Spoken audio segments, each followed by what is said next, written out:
This study unit discusses revenue and impairment recognitions. Topics covered in this study unit include the 5-step model or revenue recognition for contracts with customers, revenue recognition principles for various types of transactions, accounting for impairment for long-term assets and intangible assets, including goodwill, gains and losses on the sale of fixed assets, including calculating the dollar amount of a gain or loss, understanding the financial statement presentation. Revenue from contracts with customers. The 5-step model. The core principle is that the entities recognize revenue for the transfer of promised goods or services to customers in an amount that reflects the consideration to which the entity expects to be entitled in the exchange. Below is the 5-step model for recognizing revenue from contracts with customers. Step 1, identify the contracts with customers. Step 2, identify the performance obligations in the contract.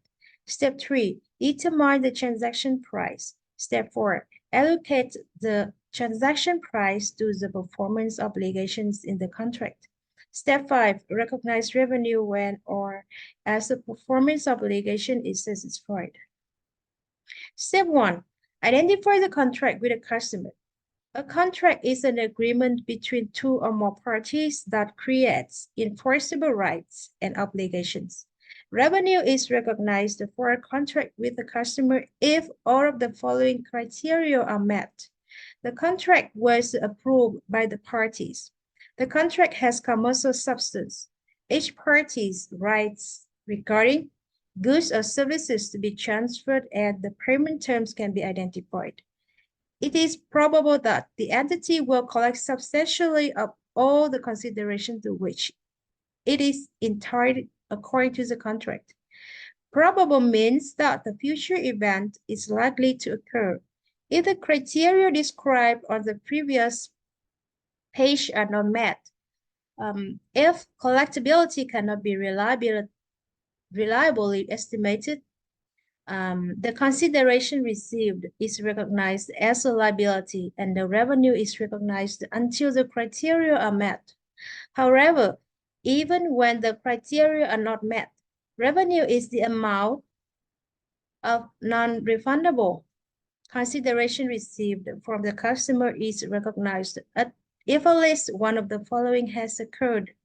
The contract has been terminated, control over the goods or services was transferred to the customer and the entity has stopped transferring and has no obligation to transfer additional goods or services to the customer. The entity has no obligation to transfer goods or services and has received a substantially all consideration from the customer. A contract modification exists when the parties approve a change in the scope of price of a contract.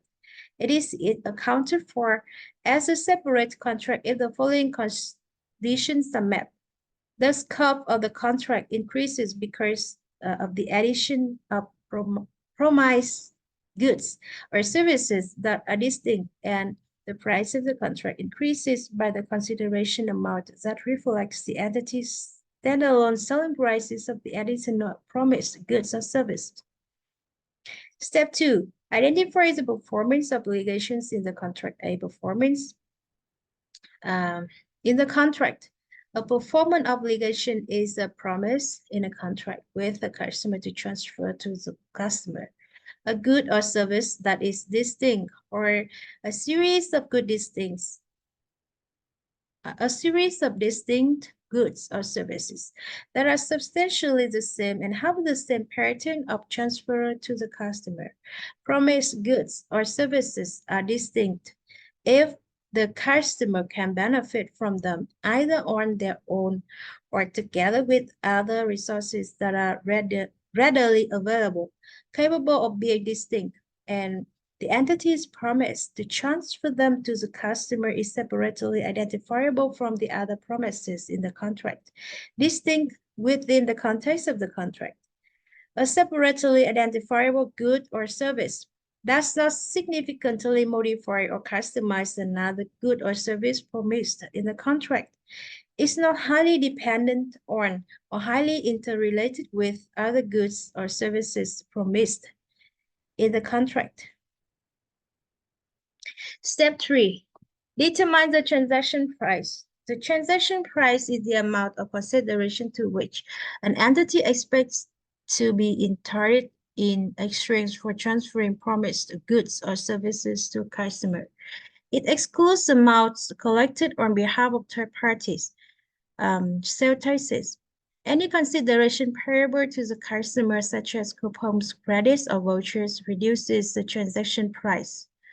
To determine the transaction price, an entity should consider the effects of the time value of money and variable consideration. The revenue recognized must reflect the price that the customer could have paid for the promised goods or services if the cash payment had been made when they were transferred to the customer. The cash selling price. The transaction price is adjusted for the effect of the time value of money when the contract includes a significant financing component. Interest income or expenses recognized using the effective interest method. It must be presented in the income statement separately from revenue from contracts with customers. Step 4. Allocate the transaction price to the performance obligations in the contract. After separate the performance obligations are identified and the total transaction price is determined. The transaction price is allocated to the performance obligations on the basis of relative standalone selling prices. A standalone selling price is the price at which an entity could sell a promised good or service separately to a customer. The best evidence of a standalone selling price is observable price of a good or service when it is sold separately in similar circumstances and to similar customers. The list price of good or service. Step 5. Recognize revenue when or as a performance obligation is satisfied. An entity recognizes revenue when or as it satisfies a performance obligation by transferring a promised good and service, an asset, to a customer. An asset is transferred when or as the customer obtains control of that asset. Control of an asset is transferred when the customer has a liability to direct the use of the assets and obtain substantially of the remaining benefits, potential cash flows from the assets. Performance obligation can be satisfied either over time or at a point of time. At a point in time. Recognizing revenue over time requires transfer or control of goods or services to customer over the time and therefore satisfaction of a performance obligation over time. One of the following criteria must be met. The customer simultaneously receives and consumes the benefits provided by the entities performing as the entity performs. For example, cleaning services are provided to a customer's offices every day throughout the accounting period. The entity's performance creates or enhances an asset that the customer controls as an asset is created or enhanced. For example, a construction company erects a building on the customer's land. The assets created has no alternative use to the entity, and the entity has an enforceable right to payment for the performance completed to date. For example, an aerospace company contracts to build a satellite designed for a unique needs of a specific customers. The accounting for contracts in which revenue is recognized over time. If a performance obligation is not satisfied over time, an entity satisfied the performance obligation at a point in time. Revenue is recognized at a point in time when the customer obtains control over the promises assets. The following indicators of transfers of control should be considered. The entity has a present right to payment for the assets. The customer has a legal title to the assets. The entity has transferred physical possession of the assets. The customer has a significant risks and rewards of ownership of the assets. The customer has accepted the assets. Balance sheet Presentation. A contract liability is recognized for an entity's obligation to transfer goods or services to a customer for which the entity has received a consideration from the customers. Deposits and other advance payments by the customers, such as the sales of goods certificates, are recognized as contract liability. A contract asset is recognized for an entity's right to consideration in exchange for goods or services that an entity has transferred to a customer.